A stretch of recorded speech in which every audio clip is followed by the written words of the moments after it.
Welcome to the Stories Told podcast. This is episode 104. Decide Your Own Future. This is the Stories Told podcast. Two authors talking about stories in movies, TV, and of course, books. I'm Michael Grayford.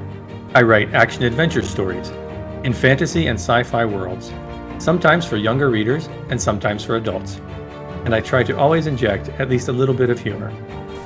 And I am author E.W. Barnes, and I write action-adventure, time travel novels, and space opera science fiction.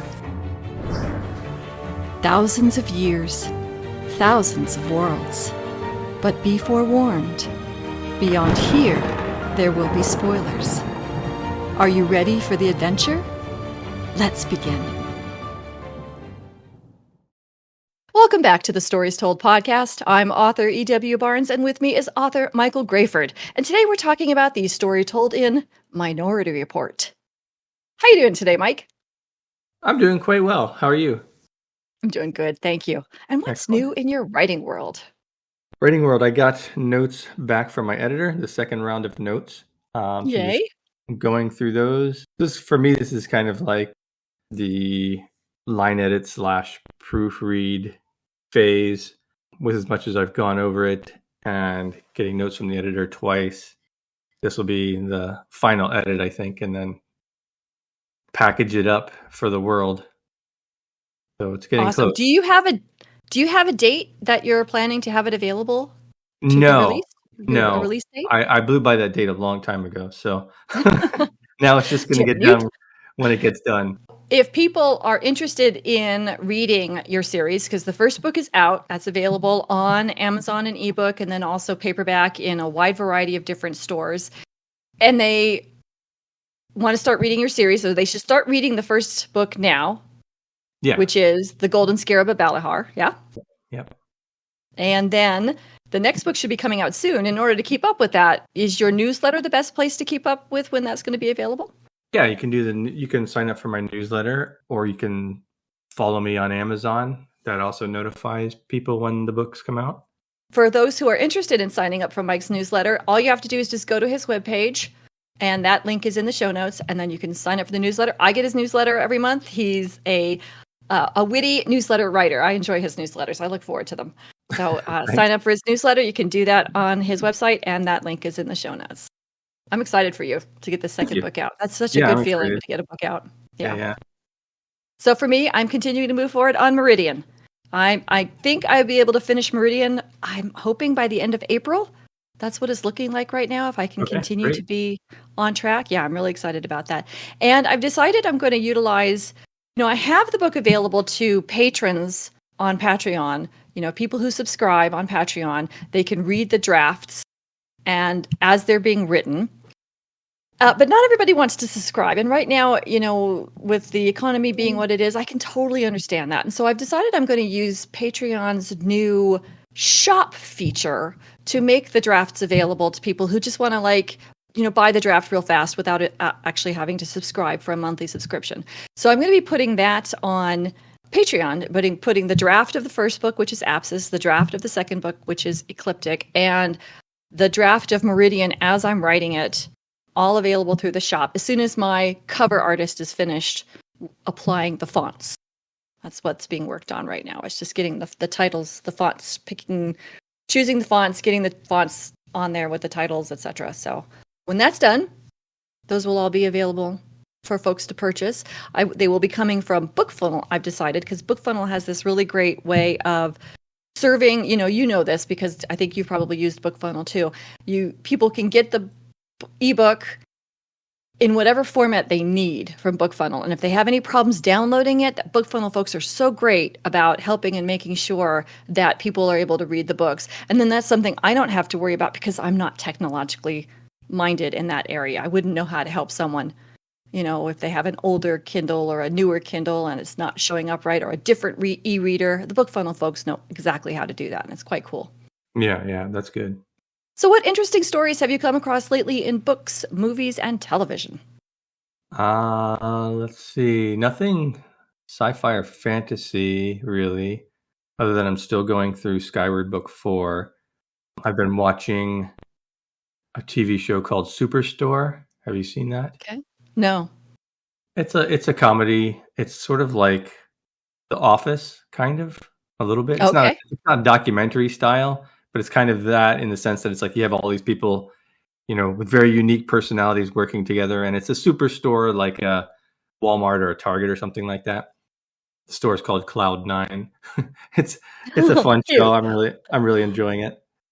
Have you been reading or watching anything cool? I am still moving through A Doctor a Day. Excellent. I have gone through the Donna series, so I'm almost finished with the 10 series. Oh, wow. And, oh gosh, I just love the Donna episodes. I know I said that last time, and I'm just going to say it again. Turn Left is one of my absolute all-time favorite Doctor Who episodes. Oh, yeah, that's a good one. It is just so good. I just love how brave Donna is. She and the character in this story, is written as somebody who has no self-assurance. She's insecure, and she has no idea what she can possibly do. She feels completely helpless, and yet she still steps up and does something incredibly brave in this story. And it's just such a pleasure to watch it. It's such a good story. Other than that, nothing much else. I have a book that we're going to talk about in a few weeks. So I've got that book in hand, and I'm going to start it here in, I think, a couple of days and start reading that. So, and that's a science fiction piece. Yeah. Other than that, still reading my comfort read of The Lord of the Rings. And that's about it. Always good. Yep. Are you ready to talk about Minority Report? Yeah, let's dive in. Okay. Today we're talking about the story told in the movie Minority Report, and I will read the summary that comes up on Google. Minority Report is an action detective thriller set in Washington, D.C. in 2054, where police utilize psychic technology to arrest and convict murderers before they commit their crime. Did you enjoy this movie? Yeah, I really like this movie. I saw it when it came out, and I've seen it a couple of times since, including this time. And I think it still holds up pretty well. Story-wise, there's a lot going on here. On the surface, it's, as you described there, sort of a detective action thriller. But I think there's more depth to it, which, we'll talk about when we get to themes and things like that. But story-wise, I think it starts off really good, has a great introduction to the world and how the police work to stop pre-crimes. One of those things where they do a good job of showing, not telling. We get to see them go on a case at the start and how that plays out. We get a sense of, what's going on in the science fiction of the world. I think they did a great job getting us into the story and the world really quick. We get to see he's struggling with the loss of his son, which obviously comes into play later. And then we see, with the philosophical questions that are introduced early on, you get the sense that something's going to go wrong with their pre-crime system, right? it's like, well, how, you're saying it's perfect, you're saying it just works, but obviously something's going to go bad here. So that was a good setup without specifically just saying it. So again, I thought that was really cool. There's a lot of fun things going through here, a lot of clever things, I thought. Good setup with him learning about someone being able to swap out the eyes, which, obviously, again, comes into play later when he needs that. There's a good setup of there being a glitch in the system, right? Showing that something may not be as perfect as it was claimed. With Agatha telling him to, can you see, right, that there's some kind of error going on. Like, it's a nice mystery that's set up and then gets unveiled over the course of the story. And I think a lot of the action scenes are really cool. I don't know if this was necessarily written into the story, but I think they do a good job of tying the action to the future tech. So it's not just a car chase, right? It's like him in these futuristic cars that are zipping along their tracks automatically, and he punches his way out and he's climbing on top of them and jumping from one to the next. Like a really fun, exciting action scene using the future tech. Or when he's having a fight with the people who have the jetpacks, and he's like jumping from one to the next. I thought that was really clever. And the 6 sticks, the sonic blast guns. There's a lot of fun elements of the sci-fi that are used in the action scenes to make them more interesting to watch rather than just, Mr. A punches Mr. B kind of thing. So I thought that really helped keep it alive and keep it interesting. And it made for fun, clever escape scenes when he was trying to get away from them. Let's see. I like how he was forced to go to an eye surgeon who was actually a criminal that he put away previously for violent crimes. I thought that was pretty funny. I actually expected something more dire to come out of that than what he experienced, but it was a fun scene. And I liked the Agatha thing, the thing that they set up with asking him if he could see, and how that linked to both her past and his past. Ultimately, once you figure out what's really going on, again, a lot of good, clever setups and tying into the overall story. I did think the bad guy was a bit obvious, but still, I liked how his downfall played out, and ultimately a decision that he had to make. I thought that was well done too. Another interesting element to this movie is it presents a paradox that we typically see in time travel stories. And it also often comes up with future vision stories, right? When you can see the future, that's sort of a form of time travel as well, right? Because that knowledge is going to ripple back to the present. And we see that paradox here, right? Because John Anderton, who Tom Cruise plays, he would never have gone down the path of fleeing and trying to track down Leo Crow if there hadn't been a prediction of a future in which he had done so, right? So the prediction puts him on that path. If there's no prediction, there's no potential murderer. So it's like this time travel paradox. So I thought that was cool too. And let's see, I think it was a brilliant idea to have the idea of a Minority Report. I mean, obviously that's the title of the movie, but to have this set up where one of the precog visions is slightly different, because it sets up not only a possible out for the protagonist, because maybe there's a Minority Report that he can use to show that this wasn't guaranteed to happen, but it also shows a flaw in the system, obviously showing that it doesn't always just work despite their claims. And of course he didn't have a Minority Report, which was kind of interesting.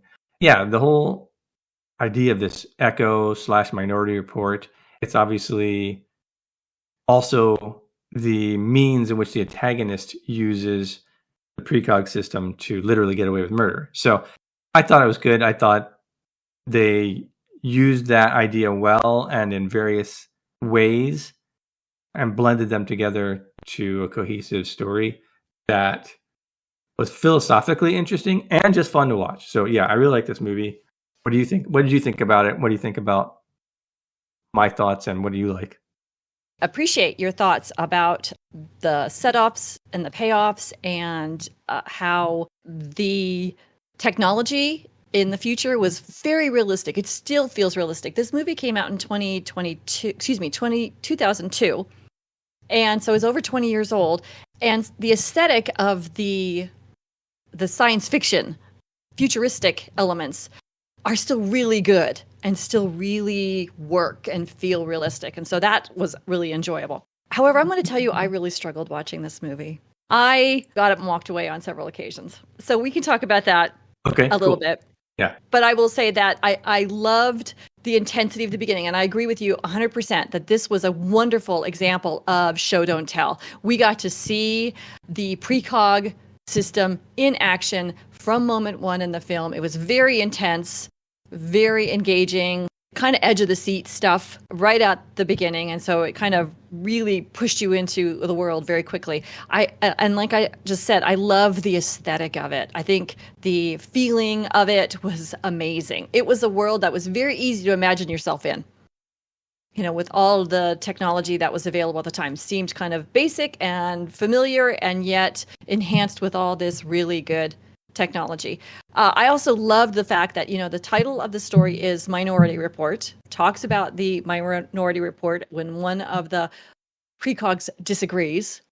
They're not wrong, they're never wrong, but one may interpret it differently, may disagree about the interpretation. And then after going and looking for the Minority Report to prove that he's innocent, there isn't one. I just thought that was a great twist. Yeah, it's a great twist when that's that's essentially the setup of the story. It's called Minority Report. So I thought that was fantastic. I thought most of the characters were really good. I think they were all really consistent as to how they were laid out and how they played out. They were very good about what they, how they did and stayed true to who they were as they moved forward. I don't think there was a real character arc here for our main character, except maybe just sort of the healing from his grief. But it was very almost like a subplot. The healing of his grief was almost a subplot. Yeah, so, I have a thought on that when we talk about. Yeah, I want to hear your thoughts on that. Yeah. So that was pretty much it. There were things that I think I would have changed. And so if you're ready to talk about that, we can move forward. Okay, so you really enjoyed this film. Was there anything that you would have changed as a writer? Yeah, I did really enjoy this movie. I like it watching again. For me, it's more, like you said, it's less about the character's internal change and more about the character changing the world. And in this case, it's kind of interesting because it's not even something he set out to do, right? At least initially. It's kind of a consequence of the events that happened and sort of this awakening of him and other people around him realizing maybe this isn't the best way for things. So that was an interesting thing to notice. But for me to improve, I really liked most of it. So I'm curious to hear what you would have changed. I probably will agree with you once I hear it. But going through it, the one thing that I noticed was when Agatha talks to John and his ex-wife, I guess, about the future of their son and their family, the experiences they could have had. To me, that seemed unnecessary and kind of cruel, actually. It's like, hey, here's this great life you could have had if your kid hadn't been murdered. I don't know that added much, other than it gave him a scene with his wife. But I think they could have done something else there, maybe. But I'm curious to hear what you have to say about that too, because I don't have kids, so I'm maybe not the best person. And I think that was one of the reasons why I actually struggled with this film, because when I first saw it, I didn't have kids either, but now I do. Yeah.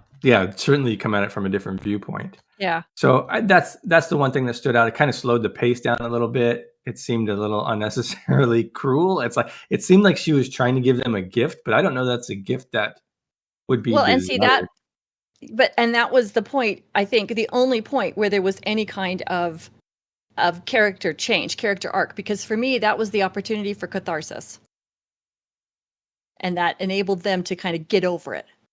Yeah. That was it. But that was it. And I agree. I'm not sure it was necessary for the story. Yeah. Okay. And that was the one thing that I saw for me. Yeah. There were little things, but nothing huge. What would you improve? Okay, here we go. Yeah. So this movie starts off as, like it said in the description, a action detective thriller, right?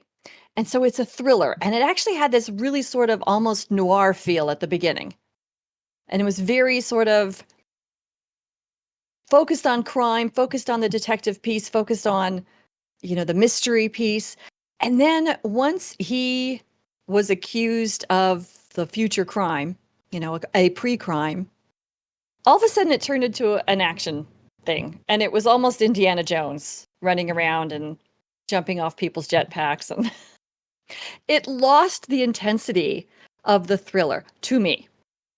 And all of a sudden it was just action running around, Tom Cruise hanging off the back of a helicopter kind of thing. Yeah, well, he's got to do that. It just sort of lost that to me. And I really was enjoying the very intense sort of almost cerebral and non-action crime mystery that we got at the very beginning of the movie. So I found that to be jarring, and I kind of wished it hadn't gone in that direction. And then the whole eye scene was so disgusting and gross. I just couldn't deal with it. That was one of the times I just got up and walked away. I think they went overboard with the underbelly of the city and its dirtiness and its roughness. It just seemed it was so much that it was too much, and it lost its sense of reality for me. It was just no longer real. This was almost a caricature of an underbelly, if that makes sense. Yeah, I could see that. And then when I started really thinking about it, after I watched the film, and I was trying to think about it, think of other things, that I liked and what I wanted to know more about or learn more about or understand more, I was kind of confused by the whole Whitwer character. I guess he was there because the federal government was going to take over from the local DC pre-crime unit as they rolled it out nationwide. But what was his purpose? I didn't understand it. He was there to investigate what? It was just he was presented as sort of a contagonist. Yeah. But I didn't understand what he was contagonisting about. I just made that up. What he was there to do. I mean, and yeah, it was great that he had sort of there was this like little side investigation that on one side it looked like he was investigating Anderton, and then on all of a sudden he became not investigating Anderton because he was a man of virtue.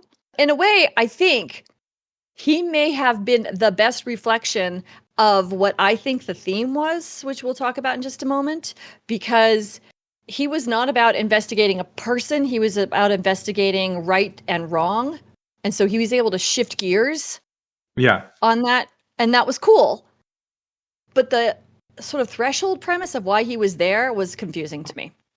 I see. Yeah, I got that he was there to basically like, hey, like you said there, we're going to look at expanding this nationwide. But there was a skepticism on his part of, oh, you claim this thing is perfect. You claim it just works. But, in reality, nothing is perfect. Nothing just works. There's always something behind the scenes. So he was looking for what is really happening here? What are they not telling us? I think was his point. And yes, but it didn't sound like that was a mandate. It sounded like it was personal opinion. If you go in to investigate something, you need a mandate from your higher up. This is what you were doing. This is your job. Maybe they should have made that clearer. Maybe. Well, obviously, because it wasn't as clear as it could have been. But yeah, I think if he had just said this, hey, I have a mandate, something's fishy here. This nothing works. If he just stated it clearly, nothing works perfectly. I mean, he kind of did, but he didn't state it straight out like that. Then it might have been more obvious, and there would have been less obvious antagonism toward John Anderton and more, like you said, toward the system. And it would have made that clearer. So I like that. That would have been a good change, I think. So did you find any themes in Minority Report? Yeah, I found a number of things. Like we pointed out, like I usually say that, we look for the change, right?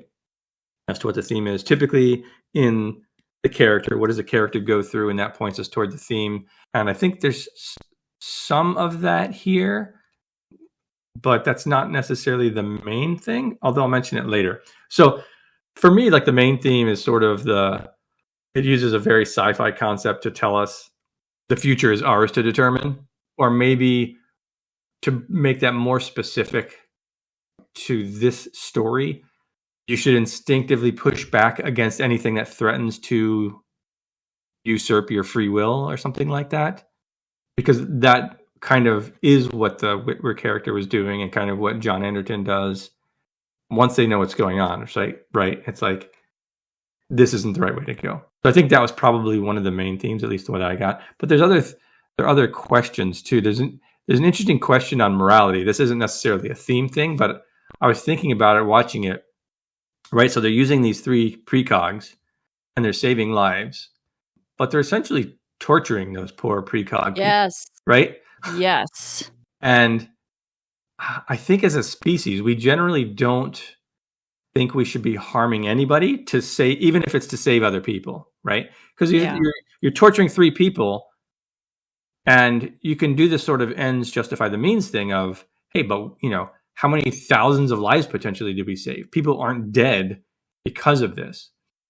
But I think we just instinctively feel like we can't justify that, like can't justify torturing people. But interestingly, that doesn't seem to extend outside of our species for a lot of us, because we have done and continue to do animal experimentation for the benefit of humanity, right? We're torturing animals all the time. And obviously some people are against that, but some people are perfectly fine with that.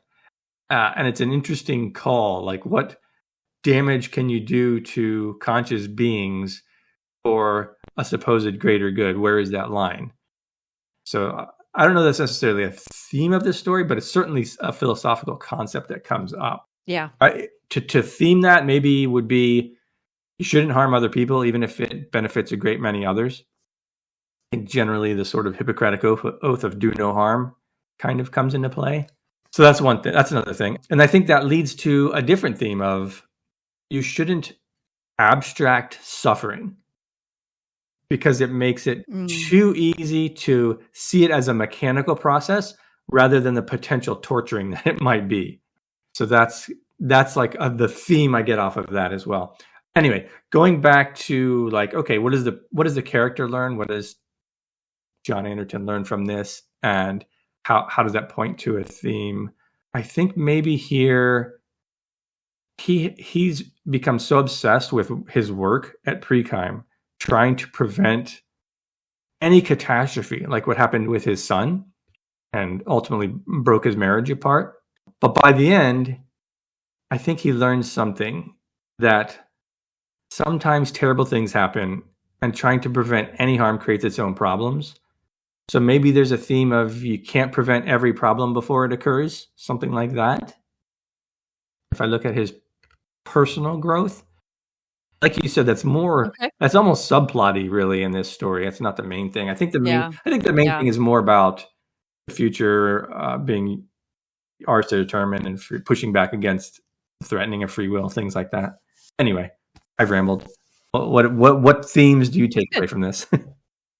Well, actually, I'm going to. Your ramble was interesting because you were talking about how Anderton's sort of recognition that you can't predict everything and stop everything from happening. To me, I think that is actually part of an overarching theme for the story. To me, I had prioritized the value of free will. Okay. Because of the impossibility of predicting human behavior. And there are terrific, wonderful examples of that. We see when Anderton goes to see Leo, and he is accused of going to be causing Leo's murder, but then when he realizes that Leo is not the bad man he thought he was, he chooses not to kill him. So he made a choice.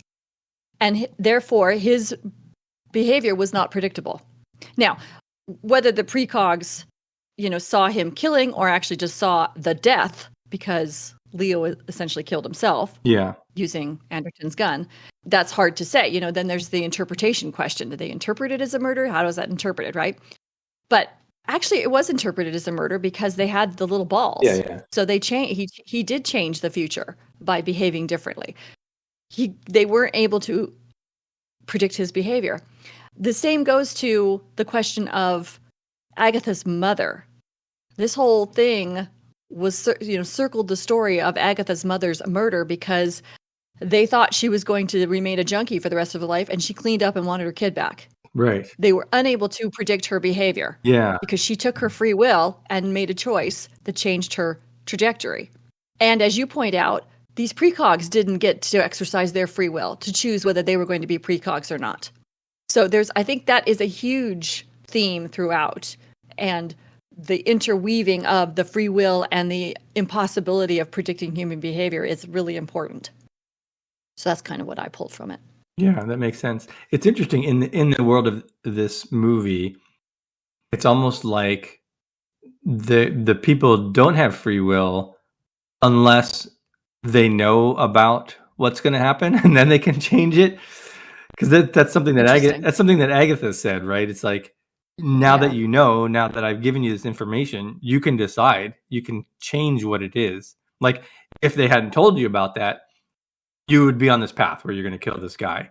But that also is kind of contrary to the setup, because he knew about it because of the pre-crime reveal earlier on in the story, right? When he first found out that he was going to murder someone. So which one is true? I don't know. Interesting. So what do you take away from the Minority Report? For me, writing takeaway-wise, I like how the story sets up a mystery with a striking event, right? Him learning he's going to kill someone, right? That's such a great setup for what's to come. The murder investigator being the murderer. And then the slow reveal of what leads up to that, right? What caused that? What is going to cause that event? And how we see into the past leading up to here, and how someone manipulated the system. I thought all that working together was really cool. So basically setting up a jarring or shocking event and then providing satisfying revelations over the course of the story. That's my writing takeaway. Nice. That's a good one. And mine is stick with the genre, because I think they drifted too far into action, adventure, and too far into caricature grossness. Yeah, that's a good one too. Thank you for joining us as we talked about the story told in the movie Minority Report. A big thank you to our Patreon supporters and all our subscribers. We're so grateful for your support and your encouragement. The Stories Told podcast is available on multiple podcast platforms, and we thank you for liking and subscribing or following, depending on where you're listening. It may not be a big deal to you, but it means a lot to us. If you have a favorite book, movie, or TV series you'd like to suggest for the podcast, leave a comment on the YouTube channel, and that link is in the show notes. You can find Michael Grayford at michaelgrayford.com and E.W. Barnes at 1000years.com, and those links are also in the show notes. Join us next time as we talk about the story told in the movie Monsters, Inc. Thanks so much, Mike. This was a lot of fun. Yeah, good discussion. Thank you. And we'll see you next time on the Stories Told podcast.